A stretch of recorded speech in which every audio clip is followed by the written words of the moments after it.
This film is a presentation of the Pontiac Motor Division of the General Motors Corporation. Pontiac, the official car of the United States Ski Team.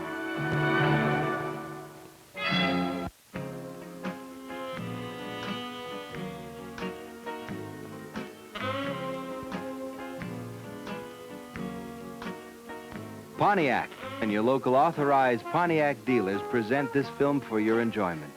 And for driving enjoyment all year round, see and drive the 1970 Pontiacs, the cars from the people who take the fun of driving seriously.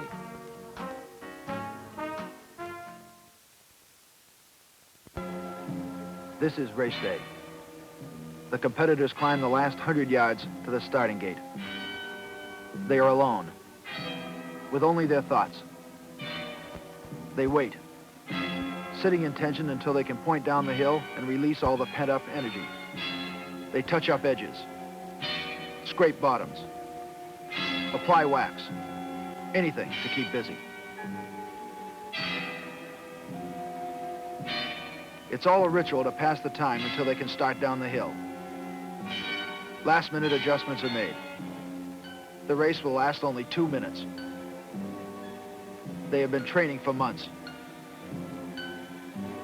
In the starting gate, it seems unreal, almost like a dream.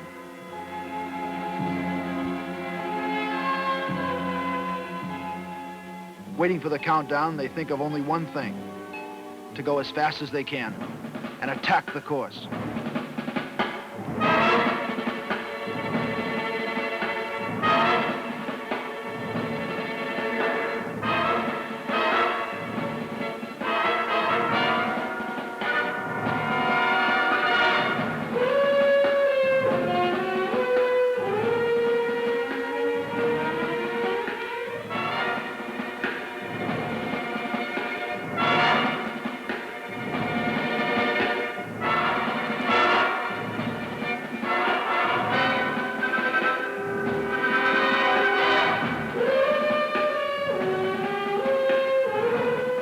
What is a ski racer?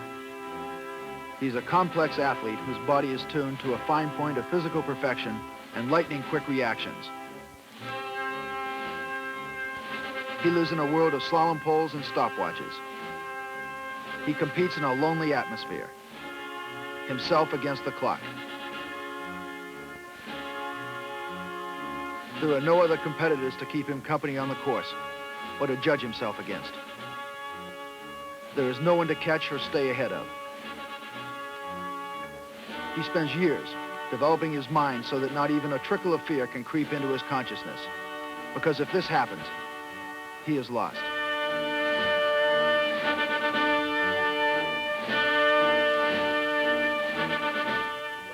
Even when the race is over and he feels a tremendous release from the physical strain and tension, his mind has not been released. He is still hanging, tied to the mountain, his whole life revolving around the last 60 seconds. It's over, but he is still part of the mountain, looking, waiting for his time. But win or lose, his mind and body are fused to the mountain. What does it take to be a great racer? What does it take to be a world champion? Ski racing is a sport of technique, and to become a good ski racer, the competitor must perfect the basic movements of a good, quick turn. To do this, he must develop a natural body position, square over his skis, hands forward, knees and ankles bent with skis slightly apart, on balance and ready for quick movements. Next, he must learn good angulation.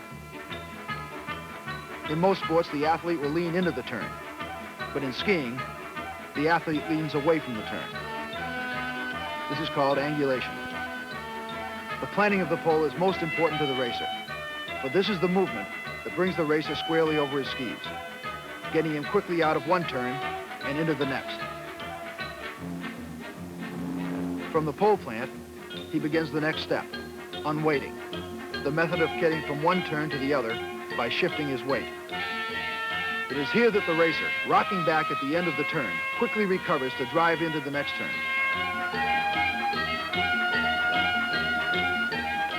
And so we have natural body position, angulation, pole plant, and unweighting, which when combined with the use of knees and ankles, represents the technical movements the racer must practice again and again until they become instinctive.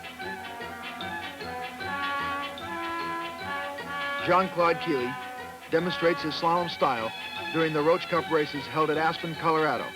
Good pole plant, relaxed body position, shoulders squared over his skis, limber knees and ankles, and above all, aggressiveness. Killy literally attacks the course. His aggressiveness and technical ability earned him 3 gold medals at the Olympic Games. Let's study the style of some of the world's top racers in actual competition. On hand at Sun Valley, Idaho, are representatives of 5 nations competing for the International Team Trophy. The race today is the special slalom. The slalom racer must have every gate memorized before the race. This is done by walking the course from the bottom up. The first competitor is Jean-Claude Killy. Killy has changed world slalom racing technique with his aggressive style. Always on the verge of disaster, he has developed moves to quickly recover by using his poles, knees, and ankles. By keeping his hands well in front of him, he always comes squarely over his skis.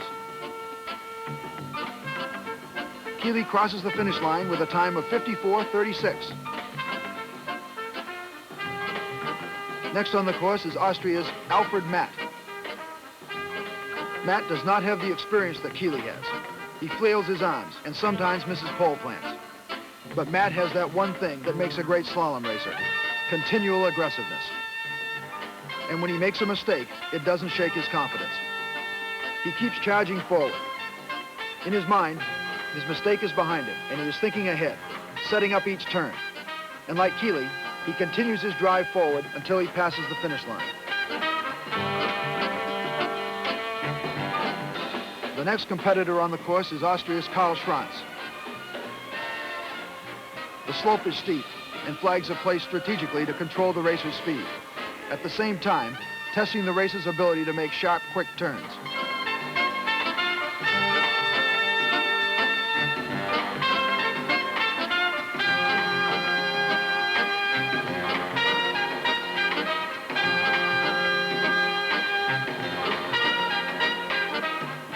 Schranz skates across the finish line with the 3rd fastest time in the first run. There are 2 runs in the slalom. They combine the times for both runs. Starting his second run is Bill Kidd. He steps into the starting gate, secures his poles, and waits for the countdown. He will try to remember the difficult spots on the course. He leaves the starting gate and begins setting himself up for the first turn.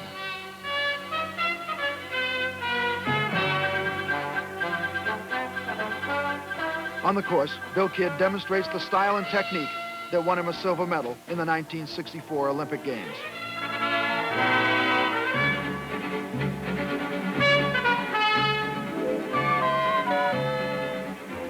Staying close to the poles, he sucks his knees up to his chest to keep the bumps from throwing him.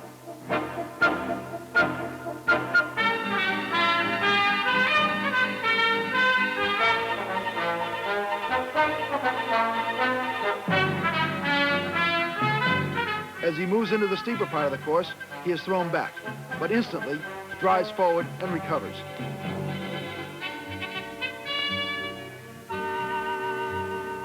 Kidd brushes a pole, knocks it over, and his right ski runs over the flag.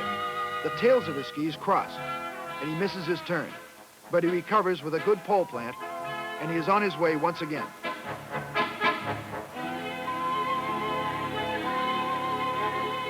Kidd's minor mistakes on this race cost him over a second. But because of his confidence, drive, and refusal to give up because of mistakes, he went on to take 9th place and valuable points for the American team. Another racer, France's Jean-Pierre Auger, gets into trouble and slides wide on one gate, but reaches forward with one pole, makes a plant, and in less than a half second has recovered and was able to negotiate the next turn. With the slalom pole rushing by at the rate of 1 gate per second, it is seldom that even the best racer will turn in a perfect run. It is the racer with the fewest mistakes in both runs that will come out the winner. Auger recovered on the upper part of the course to take 5th place in the International Championships for France. Now in the starting gate, Alfred Matt. Matt had the second fastest first run and stands a good chance of winning. Matt takes the countdown and breaks the electric timer with a tremendous force. He pushes with his poles to get as much speed before the first gate.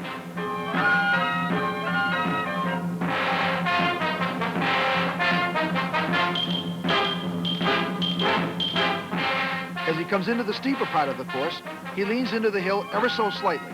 Suddenly, his downhill ski skids out from under him. To recover, Matt's uphill hand is thrust back in a dangerous position. At the same time, his downhill hand comes forward. He is now completely off balance. At this moment, a less experienced racer would most certainly have given up and fallen. But Matt drives his uphill hand around in almost superhuman effort, forcing his body into the next turn. He completes the turn with his full weight on his uphill ski, and at the same time, lifts his downhill ski to keep it out of the way. By the next gate, he has regained his balance and is continuing down the course. This amazing recovery enabled Matt to take a second place in combined time for Austria.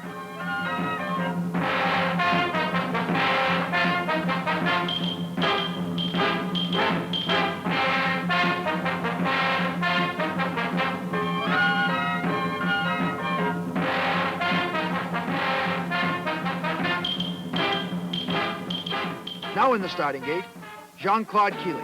Killy had the fastest first run.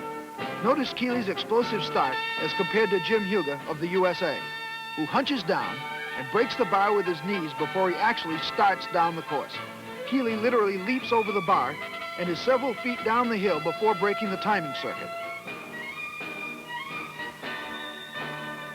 At this point, he is already 1/5 of a second ahead of Huger in a race that can be won by 1/10 of a second.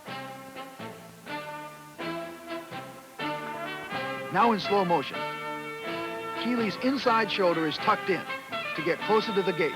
In doing so, he leans slightly into the hill, which causes him to momentarily be thrown off balance. His outside hand is thrown over his head and the tails of his skis slide out. At this point, Killy thrusts his uphill hand forward and drives his knees over the tips of his boots, steps onto his uphill ski, and negotiates the next gate.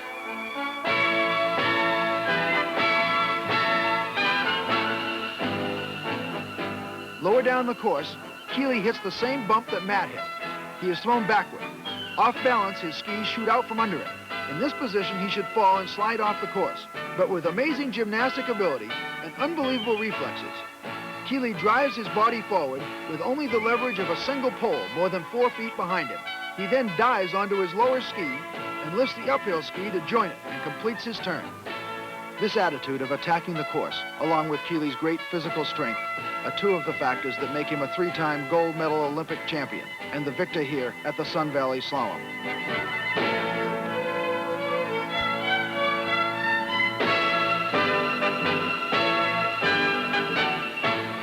This has been a great demonstration by a champion. But how does it really look to him, the racer? Place yourself in his boots. You're in the starting gate. The timer gives you the countdown, and you're on the course. It's steep. You make the turn, brushing the pole. A hairpin gate, then an open gate. You concentrate on the center poles, weaving, dodging, bobbing.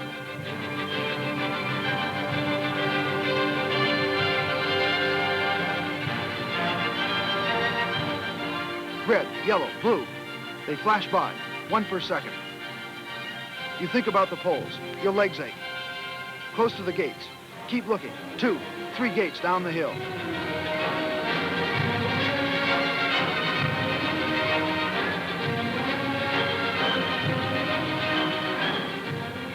Concentrate. Drive. A hairpin, then a flush. The finish line looms up. You are still standing. You cross the finish line. It's been a great run. Another Alpine event is the Giant Slalom. Not as acrobatic or as quick as the Special Slalom, the Giant Slalom is a grueling, demanding race with wide turns and speeds approaching that of a downhill. The key to winning a Giant Slalom is to maintain speed from one turn to the next. He must carve smooth, arcing turns, avoid unnecessary braking at all costs, and use his edges smoothly and powerfully.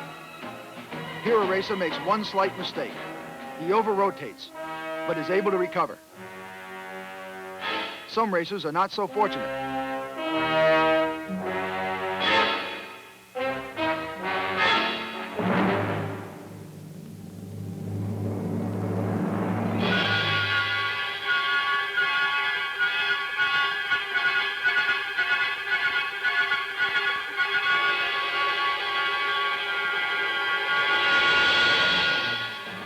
One of the problems that the racer must contend with is an icy course.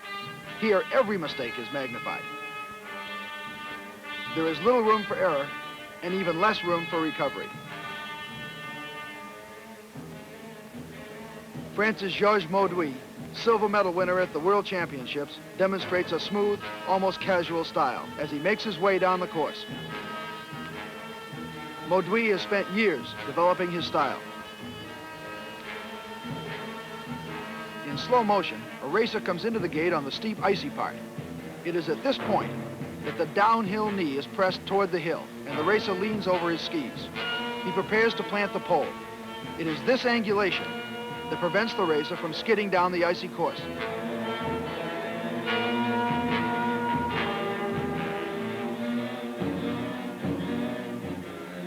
Icy conditions such as these are the most difficult to be found. This racer leans into the hill and has to drag one hand on the snow to keep from falling. He recovers and continues, but he loses time. This racer over-rotates, starts late into the next turn. His skis slip out from under him, and he slides low. He is too late for the next turn. One small error in the giant slalom is compounded, causing a loss of momentum. It is difficult to make up time. Herbert Huber of Austria demonstrates a reckless technique with recovery after recovery, but his knees and ankles are constantly pressing back and forth. He makes good time.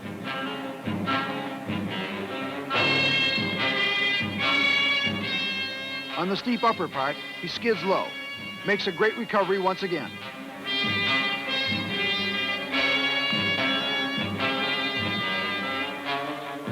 Guy Perriard of France shows good use of knees and ankles as he prepares to plant his pole to stop the skidding motion and the pull of gravity to get into the next turn. But Perriard makes one slip, a lazy pole plant. No pole plant with his right hand, and Perriard has to jump into the air and turn on his uphill ski, lifting his downhill ski in the same direction just in time to make the turn at the next gate. Once again, he demonstrates the aggressiveness and ability to attack when in trouble. The mark of a champion.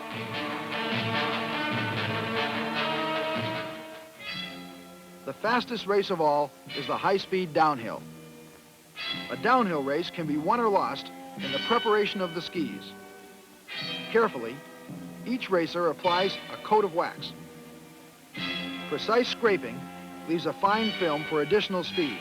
Too much or too little wax, and he will lose precious seconds. The downhill racer's primary concern is more speed and his ability to retain his speed to the finish line. There is no time to think on a downhill course. The racer's form must be an automatic function. As he enters the long sweeping turns, his skis must carve a smooth arc. Any sudden change of direction or jolt will lose time for the racer. Whenever possible, he drops into a tight tuck position to lessen wind resistance.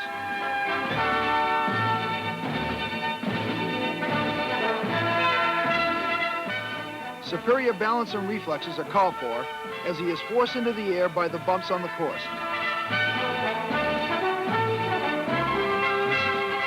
Even so, the downhill racer fights to hug the ground, for a racer in the air catches more air under his skis, which forces him even higher, throwing him backwards and off balance.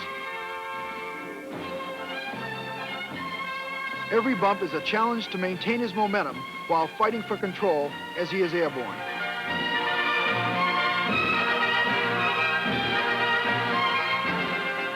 A downhill racer's knees must act as a cushion over the bumps. His legs must be loose. This racer goes into the air, lands, and then leans too far into the hill. Another racer fails to suck his knees up enough, and he doesn't drop his hands to his boots when he hits the bump. As he lands, he is going in the wrong direction and is way off the correct line. This racer does not come off the bump with good form, cannot absorb the shock. Another danger to the downhill racer is visibility. Split-second light changes from brilliant sunlight to deep shadows can confuse even the most experienced racer. Bumps must be memorized to ski under conditions such as these. It is here that the racer's judgment on which line he chooses to run the race pays off. Not only the speed, but the technical points of a downhill race must be mastered. And to do this, the racer must run hundreds of miles in training.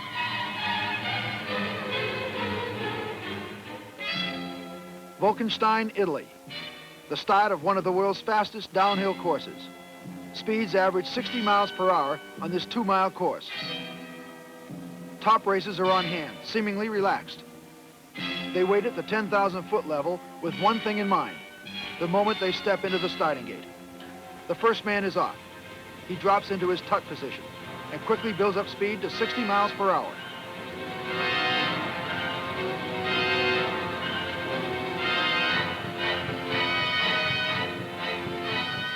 Across a long flat, and then a series of bumps. For more stability, he spreads his arms. Sometimes a fast downhill is a series of one recovery to another, testing the racer's limits of physical ability and mental control.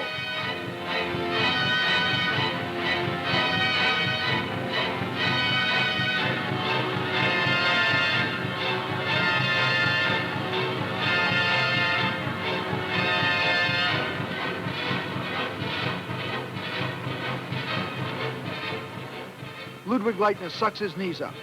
He sees a bump. Hands down to the boots. Back into his tuck position. Body relaxed.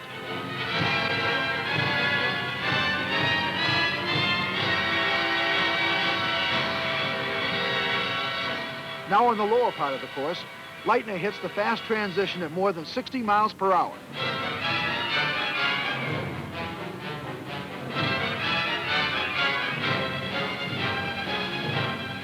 Another top racer from Italy. Across the same transition.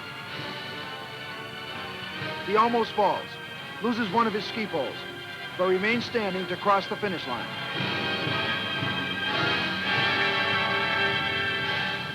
Let's take the Wolkenstein downhill and see what it looks like at 60 miles per hour.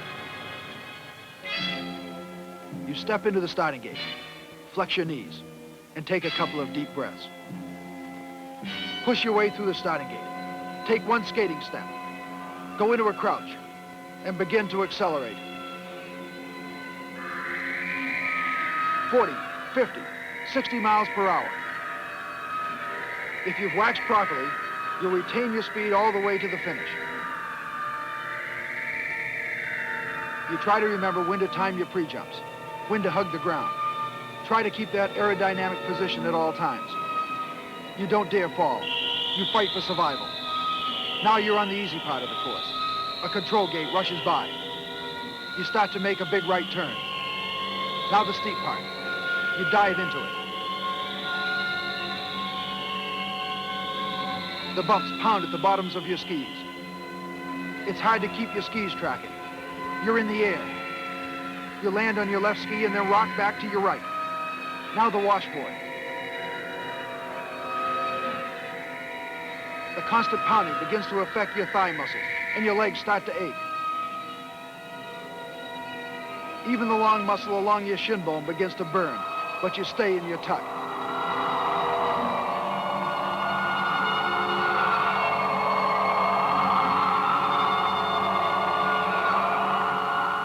Now the fast transition. You pick up speed. Edge on the inside ski. Here comes the first bump. One more bump. Stay in the crouch. Finally, the finish line. You have covered the Wolkenstein downhill at an average speed of 90 feet per second, and you're still standing after a good run. And this is what it has all been for. To stand in the winner's circle for one brief moment and accept the champion's trophy. And realize that all of the years of training and discipline have paid off. It is a tremendous feeling of achievement. Proper training, determination, and the will to win. The ingredients of a world champion.